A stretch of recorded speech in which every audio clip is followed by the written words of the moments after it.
नमस्कार, आप देख रहे हैं स्काईनेट टीवी इंडिया। पेश आज के मुख्य समाचार।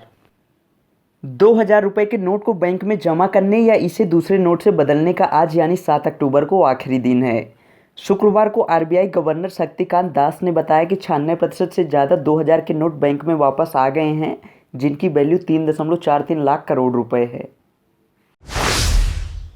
केंद्रीय गृह मंत्री अमित शाह ने कहा कि अगले 2 साल में नक्सलवाद को पूरी तरह खत्म कर देंगे।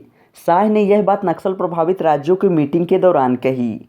गृह मंत्री ने यह भी कहा कि 2022 में नक्सल प्रभावित क्षेत्रों में सबसे कम हिंसक घटनाएं हुई। इसके चलते होने वाले मौतों का आंकड़ा भी पिछले 4 दशक में सबसे कम रहा।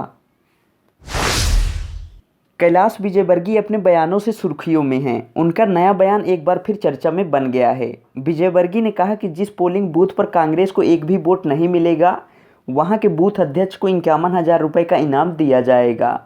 इसके अलावा उन्होंने कहा कि वह भोपाल से एक फ़ोन करेंगे और इंदौर में काम हो जाएगा।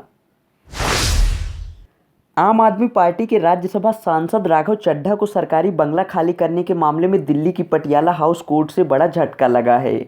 कोर्ट ने राघव चड्ढा को टाइप 7 बंगला खाली करने का आदेश दिया है।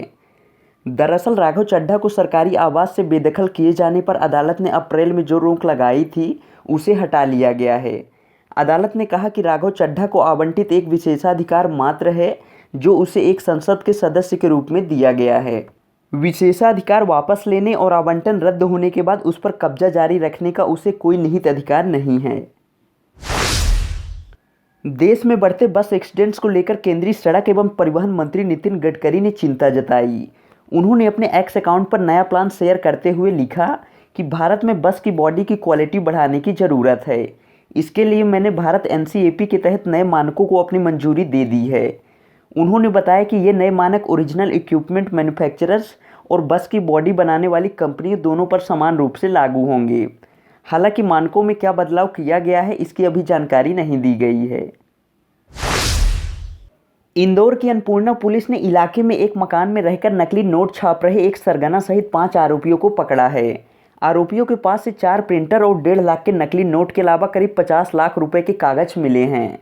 आरोपियों ने पूछताछ में बताया कि वे लाखों रुपए मार्केट में चला चुके हैं। आरोपी ने यूट्यूब के माध्यम से नकली नोट प्रिंट करना सीखे थे। इसके नोट चेक करने वाली मशीन से वह नोट को चेक करके ही आगे मार्केट में चलाते थे। यह भी खुलासा हुआ है कि सरगना ने शाहिद कपूर की फिल्म फर्जी देखकर यह काम करना शुरू किया था। उज्जैन के श्री महाकालेश्वर मंदिर का गर्भगृह आम श्रद्धालुओं के लिए फिलहाल बंद ही रहेगा। शनिवार को ही महाकाल मंदिर समिति की बैठक में आम श्रद्धालुओं के लिए गर्भगृह खोलने पर कोई विचार नहीं हुआ। कलेक्टर ने कहा कि हर दिन 2 लाख लोगों को दर्शन कराना संभव नहीं है। 4 जुलाई 2023 से ही गर्भगृह आम श्रद्धालुओं के लिए बंद है। हालांकि वीवीआईपी भक्तों के लिए इसे खुला रखा गया है। आज ही अनिल अंबानी और टीना अंबानी ने गर्भगृह से महाकाल के दर्शन किए। मध्य प्रदेश विधानसभा चुनाव के लिए जिला प्रशासन ने उम्मीदवारों के प्रचार प्रसार और खान पान के सामान के रेट तय कर दिए हैं। यानी उम्मीदवार जो खर्च करेगा उसका खर्च इसी रेट से जोड़ा जाएगा। अधिकतर सामग्री को बाजार के रेट के आसपास रखा गया है। इनमें भोजन भंडारे, नारे, रैली, जुलूस, पटाखा, टेंट हाउस का सामान, फोटोकॉपी, ग्राफिक्स, प्रिंटिंग, इलेक्ट्रिक सामान, खाने का सामान शामिल हैं। Indore collector doctor Ilaiya Raja T द्वारा जारी सूची में 450 से ज़्यादा आइटम हैं। इस बार एक उम्मीदवार के चुनाव खर्च की अधिकतम सीमा बढ़ाकर 40 लाख रुपए की गई है, जो कि पहले 28 लाख थी। भारत ने एशियन गेम्स के मेंस कबड्डी इवेंट का गोल्ड मेडल जीत लिया है। भारत ने विवादों से घिरे फाइनल मैच में ईरान को 33-29 से हरा दिया। भारत के अब तक 28 गोल्ड मेडल सहित 103 मेडल हो गए हैं। भोपाल, इंदौर, जबलपुर, उज्जैन, ग्वालियर समेत प्रदेश के 43 जिलों से मानसून विदा हो गया है। जबलपुर, रीवा और शहडोल संभाग के 8 जिलों से भी 2 दिन के अंदर विदाई हो जाएगी।